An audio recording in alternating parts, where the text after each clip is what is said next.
Shalom Jemaat GKI Klasis Solo yang dikasihi dan mengasihi Tuhan Yesus. Hari ini bersama saya Pendeta Lukas Aditya Arianto Sudarmadi dari GKI Joyudan. Saya mengajak untuk kita bersama-sama membaca firman Tuhan dan merenungkan melalui Injil Markus pasal yang kelima, ayat yang pertama sampai dengan ayat yang ke-20. Untuk itu, marilah kita sebelum membaca dan merenungkannya, kita bersatu dalam doa. Tuhan Yesus, kami sungguh bersyukur buat segala kemurahan Tuhan yang telah dilimpahkan dalam kehidupan kami. Kami percaya bahwa rahmat-Mu yang besar itu sesungguhnya mengajak kami untuk terus semakin dalam mengenal Engkau dan mengenal kehendak-Mu untuk kami lakukan. Karena itu Roh Kudus tuntun kami supaya kami boleh merenungkan sabda Tuhan, mengerti dan melakukannya dalam kehidupan kami hari lepas sehari. Dalam nama Tuhan Yesus Kristus kami berdoa. Amin. Markus 5 ayat 1-20. Lalu sampailah mereka di seberang danau di daerah orang Gerasa. Baru saja Yesus turun dari perahu, datanglah seorang yang kerasukan roh jahat dari pekuburan menemui dia. Orang itu tinggal di pekuburan itu dan tidak ada seorang pun lagi yang sanggup mengikatnya sekalipun dengan rantai, karena sudah sering ia dibelenggu dan dirantai, tetapi rantai itu diputuskannya dan belenggu itu dipatahkannya. Tidak seorang pun yang kuat untuk menjinakkannya. Siang malam ia berkeliaran di pekuburan dan di bukit-bukit sambil berteriak-teriak dan memukuli dirinya dengan batu. Ketika ia melihat Yesus dari jauh, berlarilah ia mendapatkannya lalu menyembahnya, dan dengan keras ia berteriak, "Apa urusanmu dengan aku, hai Yesus, Anak Allah yang Maha Tinggi? Demi Allah, aku mohon, jangan siksa aku." Sebab sebelumnya Yesus mengatakan kepadanya, "Hai engkau roh jahat, keluar dari orang ini." Ia bertanya kepada orang itu, "Siapa namamu?" Jawabnya, "Namaku Legion, karena kami banyak." Ia memohon dengan sangat supaya Yesus jangan mengusir mereka keluar dari daerah itu. Di lereng bukit itu sekawanan besar babi sedang mencari makan. Lalu roh-roh itu memohon kepadanya, "Suruhlah kami pindah ke dalam babi-babi itu. Biarkanlah kami memasuki babi-babi itu." Yesus mengabulkan permohonan mereka. Lalu keluarlah roh-roh jahat itu dan memasuki babi-babi itu. Kawanan babi yang kira-kira 2000 jumlahnya itu terjun dari tebing yang curam ke dalam danau dan mati lemas di dalamnya. Penjaga-penjaga babi itu lari dan menceritakan hal itu di kota dan di desa-desa sekitarnya. Lalu keluarlah orang untuk melihat apa yang telah terjadi.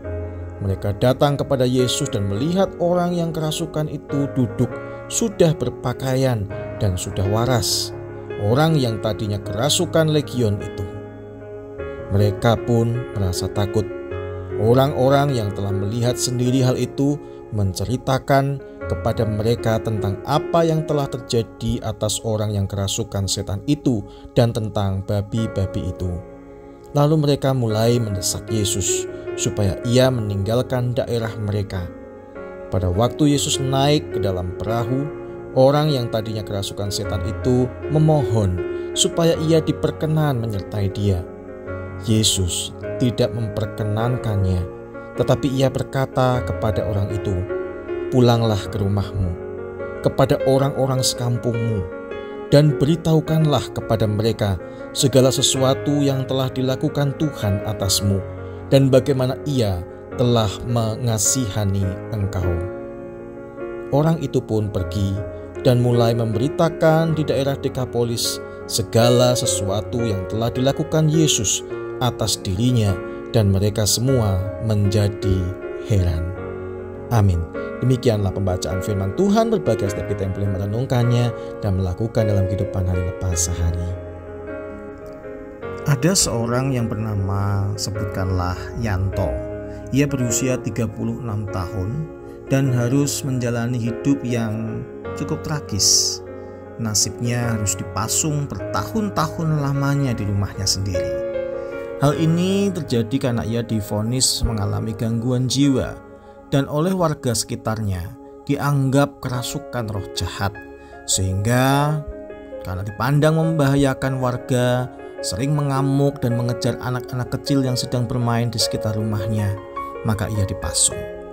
Dalam derita pasuk itu, hidup Yanto hanya bergantung pada Ibu Lasmi, ibu kandungnya yang kini telah berusia 70 tahun.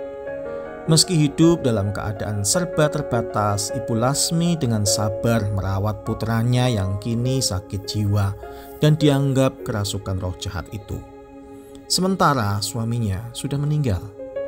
Ibu Lasmi menceritakan bahwa sakit yang diderita putranya bermula ketika Yanto bekerja di Jakarta bersama teman-temannya sebagai kuli bangunan. Di sana Yanto terlibat tawuran dan dia melihat salah satu temannya meninggal dan dia mengalami trauma yang sangat berat, dan sejak saat itu dia menjadi seperti sekarang ini. Dalam bacaan dari Injil Markus pasal 5 ayat 1-20 yang kita baca tadi, kita melihat ada seorang yang kerasukan roh jahat yang Yesus dan pengikutnya temui di daerah Gerasa. Dia sering dibelenggu dan dirantai oleh warga sekitarnya sebab kehadirannya sangat meresahkan dan dipandang membahayakan orang lain. Namun setiap kali dibelenggu dan dirantai, kekuatannya membuat rantai itu putus dan belenggunya dihancurkan. Dia berkeliaran di pekuburan dan di bukit-bukit sambil berteriak dan memukuli dirinya dengan batu. Banyak orang ketika berhadapan dengan orang seperti Yanto dan juga seperti orang yang kerasukan roh jahat di Gerasa, akan dengan mudah orang memilih untuk mengasingkannya, karena orang-orang yang demikian dipandang sangat meresahkan dan membahayakan. Tetapi tidak demikian halnya dengan Tuhan Yesus. Ketika Tuhan Yesus menjumpai orang yang kerasukan roh jahat, Yesus tidak menghindar atau memilih jalan lain. Sebaliknya justru Yesus memilih mendekat dan merespon dan menolongnya. Dan sungguh tidak ada satupun kuasa di dunia ini yang dapat menandingi kuasa Yesus. Kepeduliannya, kuasanya, dan kedaulatannya atas segala sesuatu, sehingga Yesus mengusir roh jahat dari dalam tubuh orang itu dan memindahkannya ke babi-babi yang ada di sekitar situ. Babi-babi itu segera terjun dari tepi jurang ke dalam danau dan mati lemas. Dan orang yang tadinya kerasukan legion itu dibebaskan, dipulihkan. Sayang, para penjaga dan para pemilik babi-babi merespon pembebasan itu sebagai sebuah kerugian besar, sehingga mereka mengusir Yesus untuk meninggalkan daerah mereka. Mereka memilih untuk mengasihi diri sendiri dan mengasihi milik kepunyaannya ketimbang mengasihi sesama dan rela berkorban demi kebaikan orang lain. Demikian halnya banyak orang, mungkin termasuk kita, seringkali tidak rela memberikan milik kepunyaan kita untuk kemuliaan Tuhan. Dalam hal ini memang 2000 lebih ekor babi sama sekali bukan jumlah yang kecil. Tetapi sesungguhnya kerugian penduduk Gerasa tidak dapat dibandingkan dengan pengorbanan Kristus yang sangat besar di kayu salib. Tuhan Yesus bahkan merelakan segalanya, bukan hanya apa yang dimilikinya di dunia, tetapi seluruh hidupnya ia relakan demi kemuliaan Bapanya yang berkenan mengampuni kita. Yesus merelakan segala tentang dirinya tanpa ragu dan merasa rugi, dan itu semua dilakukannya demi menyelamatkan umat milik kepunyaannya. Karena itu marilah kita membalas cinta Tuhan yang sedemikian besar kepada kita itu dengan menyerahkan juga seluruh hidup kita untuk Tuhan pakai menjadi alat kemuliaannya.